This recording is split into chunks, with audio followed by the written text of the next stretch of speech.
Criticism is growing about the World Health Organization's handling of the pandemic and its soft stance against Beijing. We take a look at the Chinese regime's influence over the organization and particularly on the Taiwan issue. A kid crying out for help on Chinese social media, saying his mother was taken away by police for speaking up for a fellow resident. A family from Wuhan made it out in the nick of time and told us how the CCP covered up the seriousness of the epidemic. Countries hit the hardest by the virus seem to share one common thread, and today we take a look at Ecuador. Regions of China long blanketed in smog, but with the usual culprits such as car emissions and factories out of action, netizens questioning the current cause. Welcome to China in Focus. I'm Tiffany Meyer. We reported yesterday the northeastern city of Harbin is facing a serious situation. Now another northeastern city, Fushun, is worsening. At least one market, one supermarket, and one residential area have been put on lockdown. In Harbin, the epidemic is almost out of control, as is the air pollution. This video was taken at 10 a.m. April 18th. The whole city covered in smog. You can't even see the cars in front of you. Harbin citizens say it's very hard to bear. According to Chinese media, the PM 2.5 figure at that time was 2,300 micrograms per cubic meter. Some other cities close to Harbin have a similar problem.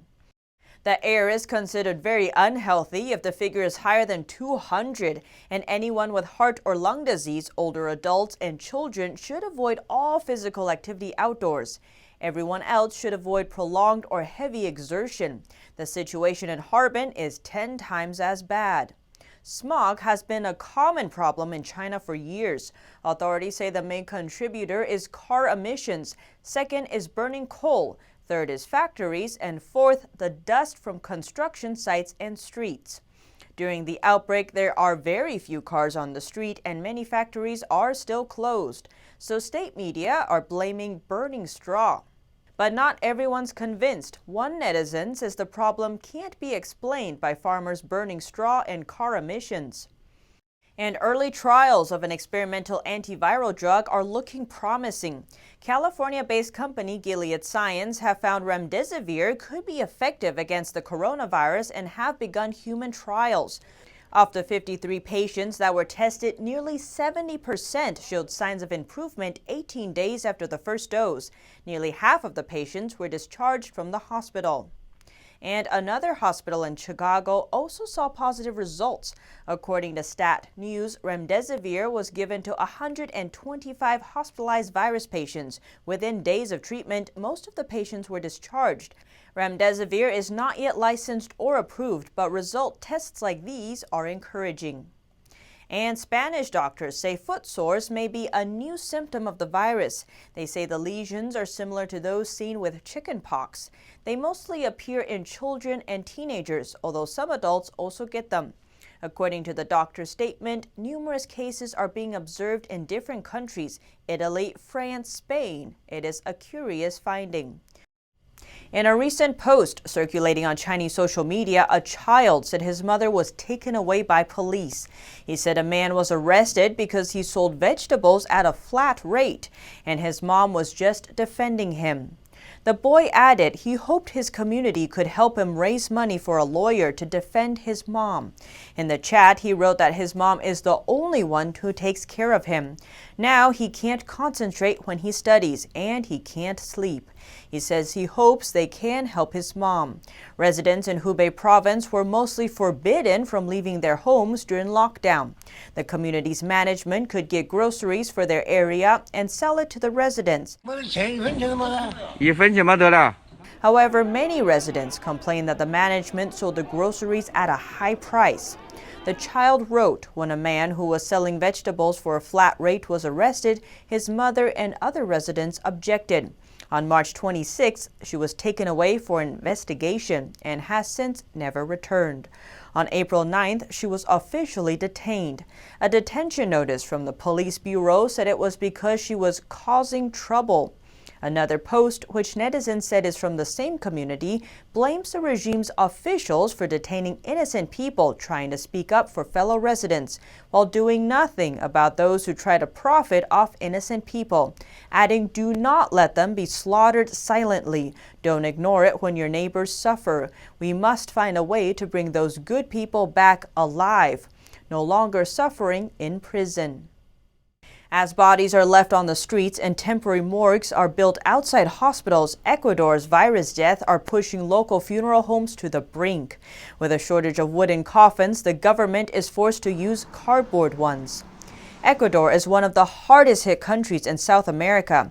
Crude oil is its main source of revenue, but its key pipeline broke early April. Most of its exports are now halted. Ecuador's president, Lenin Moreno, says the country is facing an unprecedented economic emergency.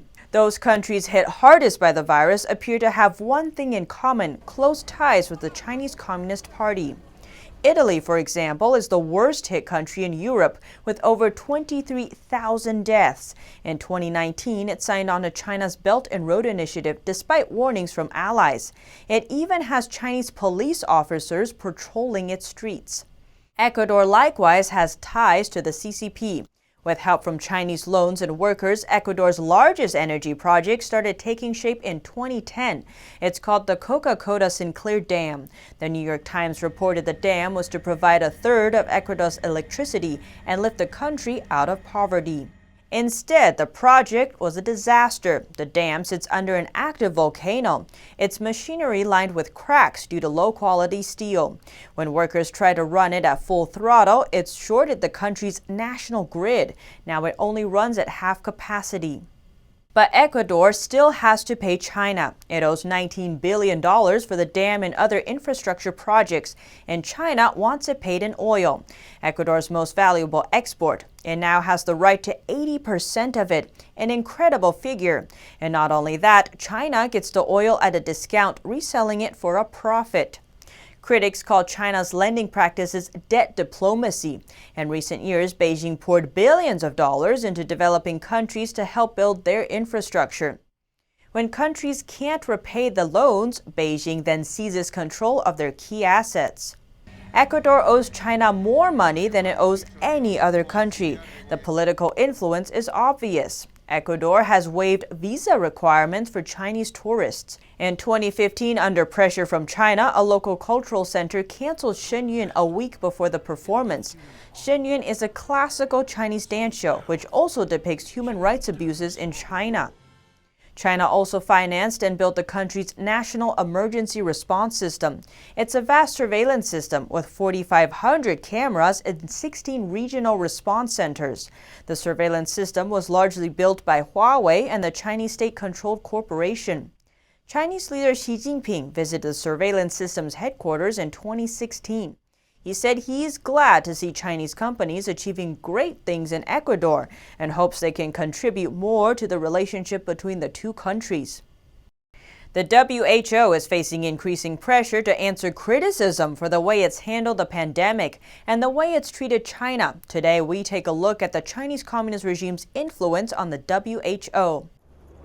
The World Health Organization is facing rising criticism for its handling of the pandemic. Critics say the UN agency was slow to respond and downplayed the threat. They point to Taiwan alerting the WHO on December 31st about the risk of human-to-human transmission as one example. 2 weeks later, on January 14th, the agency repeated Beijing's claim, saying there's no clear evidence of it.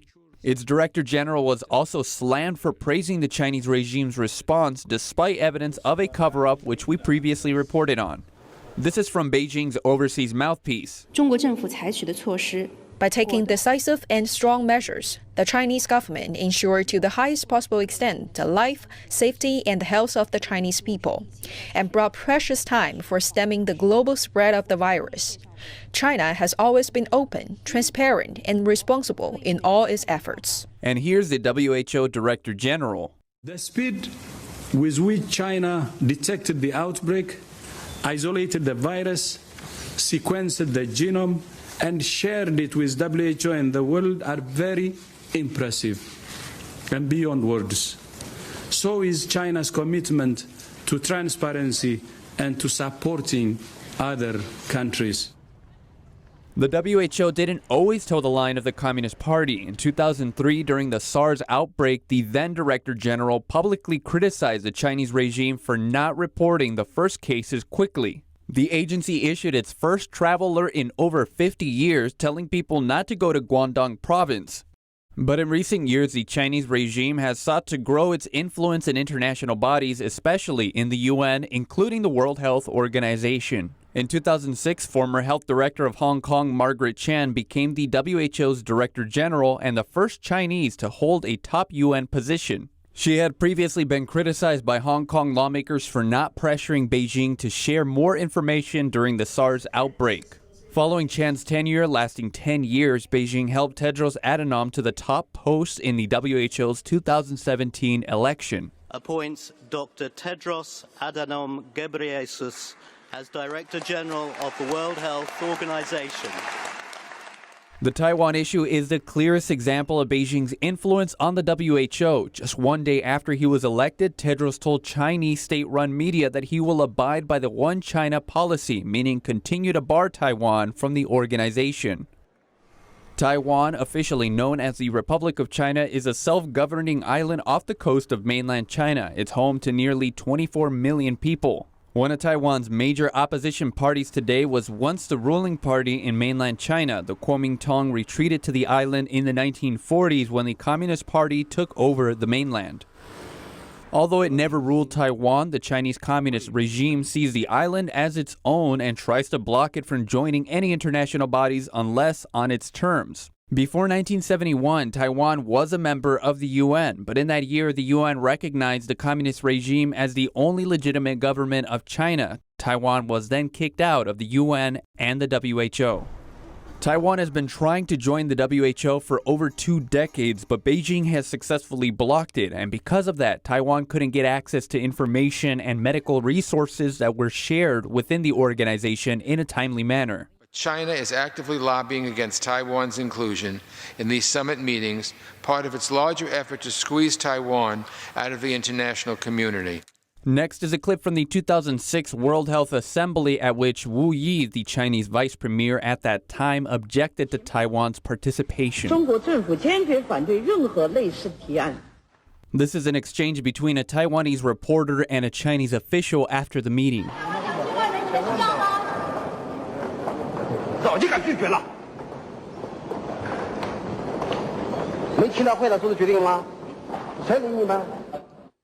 In 2009, Taiwan was allowed limited participation called observer status with Beijing's consent, because at that time, Taiwan's president Ma Ying-jeou was friendly with the regime. But after Tsai Ing-wen came to power in 2016 and with her tough stance against Beijing, Taiwan's observer status was stripped away. In recent years, the U.S. has been trying to get Taiwan observer status so it can join the WHO's annual meeting. Taiwan has been totally excluded from participating at the WHO's annual World Health Assembly for 2 years running. Ultimately, Taiwan's expulsion from the WHO illustrates a broader trend. Taiwan is a model democracy that makes the world better, while China is a revisionist, authoritarian power that places the world at risk. A Heritage Foundation report last year says China is interested in expanding its influence within the UN, not because it supports the founding principles of the UN, but in order to shift the values, programs, and policies of the UN in ways that benefit Chinese priorities and ideology. But it turns out this time, Taiwan's exclusion benefited them. Already wary of information coming from Beijing, the island started screening travelers from Wuhan as early as December 31st. That's 3 weeks before the Chinese regime told the public there was human-to-human transmission. In a recent interview with our sister media, the Epoch Times, William Stanton praised Taiwan's success in containing the virus. He is a former director of the American Institute in Taiwan, the equivalent of an ambassador. And yet it's really managed to control the spread of the virus. And I think that reflects well on the medical system they have here. But I think it also speaks enormously well for the measures that the Taiwanese adopted from early on, sometimes contrary to what they were being told, the little that they were told by the PRC government officials they met with, but also quite different from what the WHO was saying. Stanton hopes the U.S. and other countries can learn from Taiwan's example and work more closely with them. Taiwan so far has about 400 cases and 6 deaths, an impressive record. On Friday, in a surprise move, one senior WHO official said Taiwan's response, quote, deserves praise. A family of 4 caught the last flight evacuating American citizens from Wuhan. They tell us what they saw of the CCP's cover-up that went on to cost thousands of lives around the world. NTD Xu Wenrong has the story. Leo and her family of 4 caught the last flight from Wuhan to America as the U.S. began evacuating citizens from the virus epicenter. Many families in Wuhan died, but the media didn't report it. They're covering it up. Even many people who are financially well off can't find a hospital to stay. Chinese authorities have been covering up the CCP virus since December. It didn't announce human-to-human transmission until January 20th. On January 19th, Liu brought someone with a fever to the hospital. When I got back from the hospital, I told my husband that the Chinese Communist Party were lying again. By then, the doctors were already wearing full protective gear and goggles. She stayed at the hospital from 10 a.m. until 4 p.m. There was a long waiting line for the emergency department, and the hallway and ward was full of people. Wuhan has quite a lot of hospitals, and there should be enough medical equipment. So if everywhere is full, the official data must be fake. A friend told her that Wuhan Central Hospital, where Li Wenliang worked, had the most infections. More than half of the medical staff at the hospital are infected. The director of respiratory medicine and the director of ophthalmology all died from the virus. Transmission between medical staff didn't stop. Doctors and nurses were heartbroken, watching their colleagues fall one by one. Liu says that at one hospital, the medical staff's phones are monitored. They're not allowed to talk about the epidemic. The wife of one of my former colleagues has only got 2 days off since January. That was for the Chinese New Year. She basically lives in the hospital. She's not allowed to go home. And if she resigns, they'll take away her medical degree. On April 8th, Wuhan lifted its lockdown after the regime reported 0 new cases for about a week. However, a frontline nurse who was infected herself told Liu that the hospital simply doesn't report cases anymore. Wuhan is still saying there are 0 new cases, but how's that possible? Chat groups for our residential block and former classmates always say one case was found here and another case was found there. Now they don't report asymptomatic cases as confirmed cases, and there are also people who recover but get sick again. Those also aren't counted. She said the situation inside Wuhan is much worse than the regime reports. The situation in Wuhan was so bad. We stayed at home for more than 10 days and did not go out at all. Our family of 4 had to eat, but if we had to go out to buy food, we risked infection. She said if they'd stayed in Wuhan and caught the virus, they could do nothing but wait to die in their home. Reporting by Xu Wenrong, NTD News. Thank you very much. At the Coronavirus Task Force press conference today, President Trump hit back at reports that the U.S. has more deaths than any other country. Number one, but we're not number one. China's number one, just so you understand. China's number one by a lot. It's not even close. They're way ahead of us in terms of death. It's not even close. You know it, I know it, they know it. Later, response coordinator Deborah Birx showed a list of countries by mortality rate. The graph showed that Belgium had the highest deaths per capita, 45 per 100,000 people. The U.S. with a much lower 11 deaths per 100,000. President Trump then interrupted Birx to ask if anyone believes China's figure of 0.33. Does anybody believe this number? Does anybody believe this number? You saw more bags on television than that. Birx saying she put the figure there to show how unrealistic China's figures are. The president was then asked if China would face consequences for the outbreak. Well, if they were knowingly responsible, certainly. If it was a mistake is a mistake. But if they were knowingly responsible, yeah, then there should be consequences. In either event, they should have let us go in. You know, we asked to go in very early, and they didn't want us in. I think they were embarrassed. I think they knew it was something bad, and I think they were embarrassed. And turning to Facebook, the social media company is now flagging content it identifies as misinformation about the virus. But our sister media company found one of its fact-checkers wrongly flagged their documentary. Tracking down the origin of the Wuhan coronavirus is a documentary investigating the virus's origin. It has tens of millions of views online, but under Facebook's new guidelines, links to the film have been flagged as having false information. This is part of the company's latest effort to fight misinformation about the virus, and it says it does so with the help of independent fact-checkers. Facebook fact-checker Daniel Anderson said the film's claim the virus may have leaked from the Wuhan Institute of Virology due to failures in biosecurity is false. But our sister company, the Epoch Times, found that this fact-checker is not independent. Anderson says herself that she's worked at the Wuhan lab at various times over the past 2 years. What's more, the Washington Post found that the U.S. Embassy has twice reported the Wuhan lab to Washington for inadequate safety. The Epoch Times has called on Facebook to remove the incorrect label and said it agreed with a statement made by its CEO, Mark Zuckerberg, last year that, as a principle, in a democracy, people should decide what is credible, not tech companies. NTD News, New York. Help is on the way for America's farmers. President Trump yesterday announced a $19 billion relief program for the agricultural industry. On Friday, the president announced the COVID-19 food assistance program.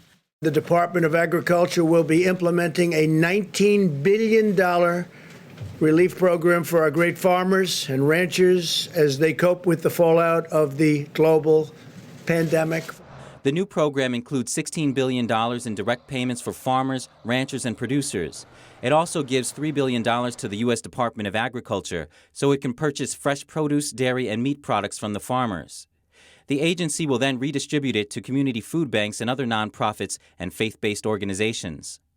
Having to dump milk or plow under vegetables ready to market is not only financially distressing, but it's heartbreaking as well to those who produce them. Agriculture Secretary Sonny Perdue added the program will help fellow Americans in need. According to a USDA statement, the U.S. will begin purchasing an estimated $100 million per month each of fresh fruits and vegetables, dairy products, and meat products. The aid comes as long lines have formed at U.S. food banks in recent weeks, as millions have become unemployed due to lockdowns to halt the spread of the CCP virus. As states look forward to opening up, officials want to ramp up testing. And Vice President Pence assured states on Friday that they have enough tests to go around. NTD's Miguel Moreno has more. On Friday, Vice President Pence suggested that the U.S. is in good supply of an important ingredient for opening up the country. Our best scientists and health experts assess that states today have enough tests to implement the criteria of Phase 1 if they choose to do so. He also said he thinks that states can more than double their daily testing by activating more labs. Private companies are also offering testing, like in some states where Rite Aid is testing people for free. As of Thursday, over 3.7 million tests have been completed in the U.S., but Dr. Fauci said that testing is just a part of Phase 1. The emphasis that we've been hearing is essentially testing is everything, and it isn't. It's the kinds of things that we've been doing, the mitigation strategies, that are an important part of that. While the country is moving forward, President Trump went over the expected death toll. And I think right now we're heading at probably around 60, maybe 65,000. And one is too many. I always say it, one is too many. It's a horrible thing that happened to our country. As of Saturday, over 31,400 have died from the virus in the U.S. and over 694,000 have tested positive. Miguel Moreno, NTD News. Canadian Prime Minister Justin Trudeau says the closed border with the U.S. will continue. He spoke outside his Ottawa home, where he remains under self-isolation.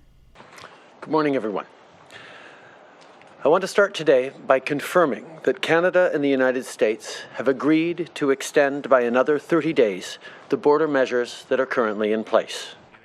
Trudeau said closing the border has helped lessen CCP virus cases in Canada. He added closing the border to international travelers naturally included closing the border with the U.S., but he stressed that the U.S. is Canada's most important trade partner. Even if New Yorkers can't go to work or do much of anything else for now, they can still get married. Governor Andrew Cuomo announced in a tweet today that his newest executive order will allow people to get a marriage license remotely, and that clerks can hold the ceremonies via video conference. New York sees its lowest number of daily deaths in 2 weeks, and New York City, the state's hotspot, is opening 10 more testing sites. NTD's Melina Weiskup has more on New York. New York's CCP virus numbers are all on the downward slope. The death toll for the past 3 days is under 700, a hopeful new trend compared to previous weeks. The latest updates show the CCP virus has taken thousands of New Yorkers' lives. The official count is nearly 18,000, but now some deaths are counted as probable ones. That refers to those who died without confirmed test results. And a nursing home in Brooklyn has seen the highest number of deaths than any other in the state, 55 elderly people passing away. But the nursing home says they cannot confirm all deaths are from the virus. As for the state's testing situation, Governor Cuomo said manufacturers aren't lacking equipment, but instead the needed chemicals. They say one of two things. I can't get more reagents because they come from China, they come from here, they come from here. We don't make them in the United States. But it seems the state's hotspot, New York City, has enough testing capacity for now. The city's mayor said he is opening 10 more testing sites. Beyond the ones I mentioned previously, 5 additional test sites, 1 per borough. Test priority goes to the most vulnerable, like the elderly and those with pre-existing conditions. Essential workers and healthcare professionals are also included. Melina Weiskup, NTD News, New York. The mayor said some test sites in Brooklyn and Queens will open today, followed by others on Monday. Washington, D.C. residents line up for free food at a school that wants to make sure locals don't go hungry while the closures affect the nation. Locals line up for food at Washington's Maya Angelou Public Charter School. The school is handing out food to those in need during the CCP virus pandemic. Staff are preparing 150 meals every week while the school stays shut. We have frozen Salisbury steak, chicken, hot dogs, hot dog buns. We have everything. We have a lot. Many residents wear face coverings and gloves as they collect food. The school also gives people a way to make their own face coverings. Another item that we are giving out today are mask kits. As a team, we cut out material, various materials, as you can see. The school wanted to make sure the community was fed, since students would otherwise miss meals that they could get at school. There's a food desert. There's not a grocery store in this area. The urban farm up the street was closed down. So when COVID hit, what are the people supposed to do? They have to eat. So that's the biggest need. For many families hit by the pandemic, the help comes as a welcome relief. The D.C. Department of Health reported over 2,400 cases in Washington, D.C., with over 80 people killed by the outbreak so far. In Spain, the number of casualties is still rising, but not as fast as before. The country is finally experiencing a downward trend in hospitalizations. Spain's death toll rose at a slower pace on Saturday, but surpassed 20,000 total. According to Health Emergency Chief Fernando Simon, the number of people who need treatment or who are dying is on a downward trend. Spain has begun to ease its strict lockdown and open some sectors of the economy. But most people are still confined to their houses. Not even children are allowed out for exercise. In Nigeria, the president's chief of staff has died due to the virus. He was one of the most powerful men of the country. And in Afghanistan, at least 20 officials who worked with the president have contracted the virus, reportedly from a contaminated document. Berlin police broke up an unauthorized demonstration held to protest a rule prohibiting gatherings of more than 2 people. The organizers called for participants to maintain a distance of 6 feet from each other, but some didn't comply. Pollution in Ukraine's capital of Kiev is now the worst in the world.